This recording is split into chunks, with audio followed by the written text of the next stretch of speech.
Hey guys, I'm Abby Sheats. And I'm Isabel Milone. And this is AACTV. The senior grad trip to Six Flags Discovery Kingdom is coming up, and the price is $240. Make sure to get your payments into Miss Lee as soon as possible. State Skills USA competitions are coming up the week of April 18th. For those competing, don't forget your resumes and remember to check out a Skills USA blazer for the competitions. The fee for the jacket is $20 this year. See Ms. Jones in the main office. Good luck to all the participants. Are you interested in drama and theater? Then you should look into joining AACT's new drama club. Anyone is welcome, no auditions needed. Meetings will be held in Ms. Castorina's room 109. Look out for flyers around the school for further information. March 17th is a busy day. St. Patrick's Day, the talent show, and the first day of spring break are all taking place. Whoa. Place those trips, mark those calendars, and set those leprechaun traps.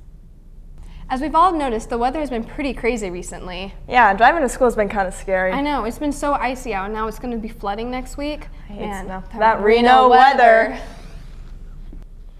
Exciting news for our medical students, as this month was HOSA. From March 5th through the 8th, AACT students competed in a variety of health-related tasks and competitions.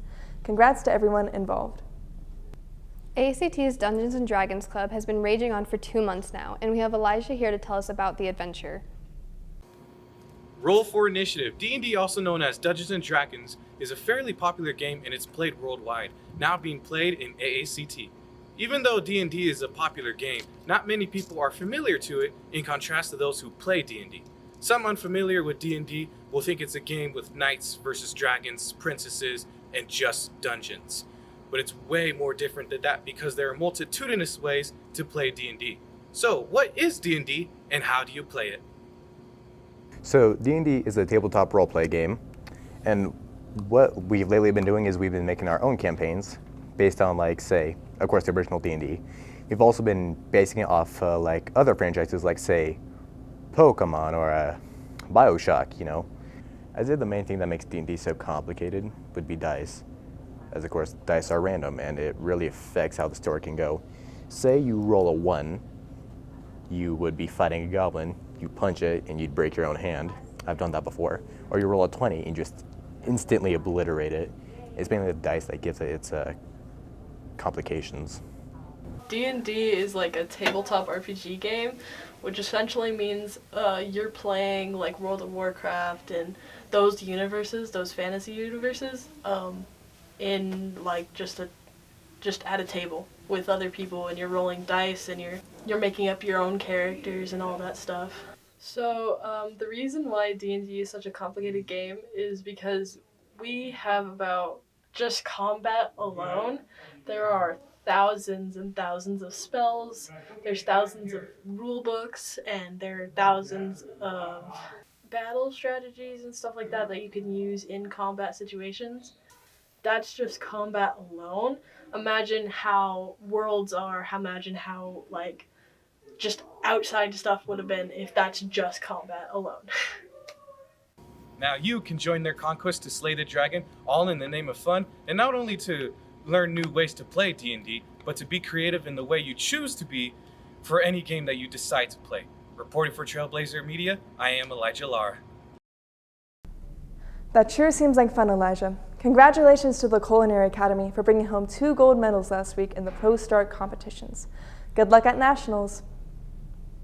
Also, if the Dungeons & Dragons Club didn't satisfy your itch for witchcraft and wizardry, we have Alle here to tell us about the metaphysical stores in Reno and the surrounding area.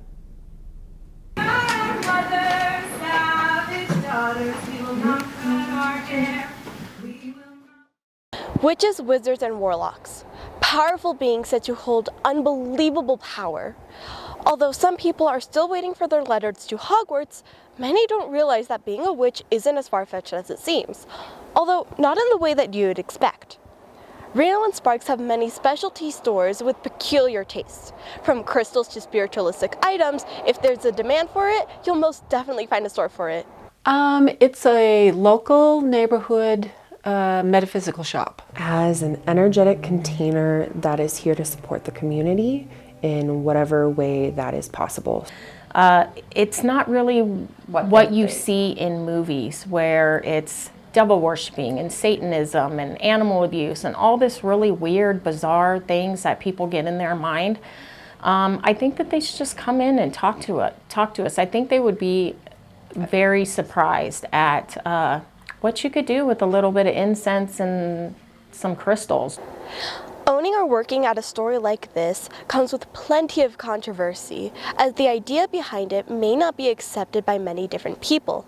But whether you believe in magic or not, these stores provide a service that is unique in many different ways. We had a gentleman come in one day with tinfoil on his head, and he said that he was a witch hunter sent by Jesus, and the tinfoil was so we couldn't read his mind. And so we do get kind of bizarre things like that. But honestly, spiritualism, metaphysical practices, witchcraft are kind of becoming a big thing nowadays. Not only can you buy your spiritualistic supplies from these stores, but you can also attend a variety of different classes and rituals. So rituals are always free to attend. Always. Donations are welcome but never required, and literally you just show up. For classes, same thing. Classes do cost money, but there is a way to get them either included or half off, and that's if you become a member. But you don't really have to sign up for most things. You just kind of show up. We have a monthly calendar that we put out, and we have a directory of healers and readers available every month. We have lots of different classes that we do. We have like a Magic 101 class.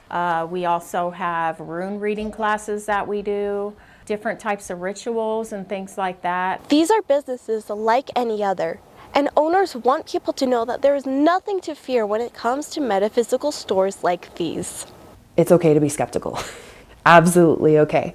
Magic and witchcraft and spells and the like, and the metaphysical, it is good to be skeptical, because you don't want to just like blindly follow something, and that goes for any religion, any belief system. You would be surprised at the people that come in here that you would never think. Doctors, lawyers, people that you wouldn't think are into the metaphysical world, I guess. Don't be afraid of a spell or two, as magic is not limited to Halloween or science fiction. It can be a lifestyle even. For all your crystal and spiritualistic needs, you can find Earthy Energy and Raven's Realm on Rock Boulevard near the Rock Audi Plaza. You can also find Reno Magic on South Wells Avenue. Casting spells and making potions for Trailblazer Media, I'm Alle Ibarra. The Medical Academy held a mock trial that simulated a real-life accident and medical lawsuit. Luckily, this was just a simulation, so nobody actually got sued. We have Darby here to tell us more. In the Medical Academy, EMR students have been participating in mock medical trials to simulate real-world events and to learn how to professionally write charts to avoid lawsuits. Medicine and legal issues, those go pretty hand in hand. They kind of give you an idea of, it's not necessarily the idea that you will go to court, but like the different things that can happen and the different legal issues that, regarding medicine. It's just learning about that. If they plan on going into the emergency medical technician as their career, it's always possible that, you can get sued and you can go to court. The students have been practicing their skills throughout the year with medical simulations, where they treat the patient and complete charts for each case. The plaintiff then looks at these charts later in the lawsuit to look for mistakes. We run practice scenarios throughout the entire school year, and so one of the scenarios is randomly picked based off of the chart that they wrote. Get broken into the groups. We get told who's prosecuting, who's defendants, and we basically, the people who are prosecuting, we're told to come up with a set of charges. So yeah, we just go over a legal section, and they learn basically like the different things to be sued over, and then like what aspects need to be involved in order to be sued for that. The defense was presented with a subpoena, and they had to produce evidence and reasoning to justify their actions. If they get selected, then they have to be subpoenaed to court. So, and then the defendants, they have to work around that. They learn what the charges are, they try to build a defense. I was the defendant. We basically gathered all of the information we needed to, and then during the trial, we practiced like the force of law, Each side had different opening and closing statements, witnesses, and lines of questioning executed to convince the jury that their client is innocent. you build your opening and closing statements, and that's pretty much what I would say was those are the most concrete points other than your evidence. That is mainly what you have. We're not professionals, so it's a little different, but I think the prosecution and the defendants did a really good job. I thought it was well put together. The defendants and the prosecutors alike had good points to make. The jury is made up of other non-medical AACT students to better represent a public jury that is unbiased. I was on the jury, and I'm not in the medical academy, but I thought it was great how they're incorporating real-life scenarios into their schooling. In the medical field, there's a fine line between law and medical practice, so it's important for future responders to understand their medical proceedings and the consequences to their mistakes. It definitely prepares us because now we're very cautious in what we do, because every mistake that you make can be affected towards you, and it definitely makes you aware of what you're doing in the field. And so it teaches them, I remember from that court case, they got sued for negligence because this wasn't in the chart. So that way when they go back to write their next chart, they will always remember what needs to be involved so that they don't get sued for that. It makes you realize what you need to know and what makes you a good EMT. I'm Darby Beuder for Trailblazer Media. Thank you, Darby. That's it for now, Trailblazers. Stay tuned for our next broadcast in April. I'm Abby. And I'm Isabel. Thanks for watching.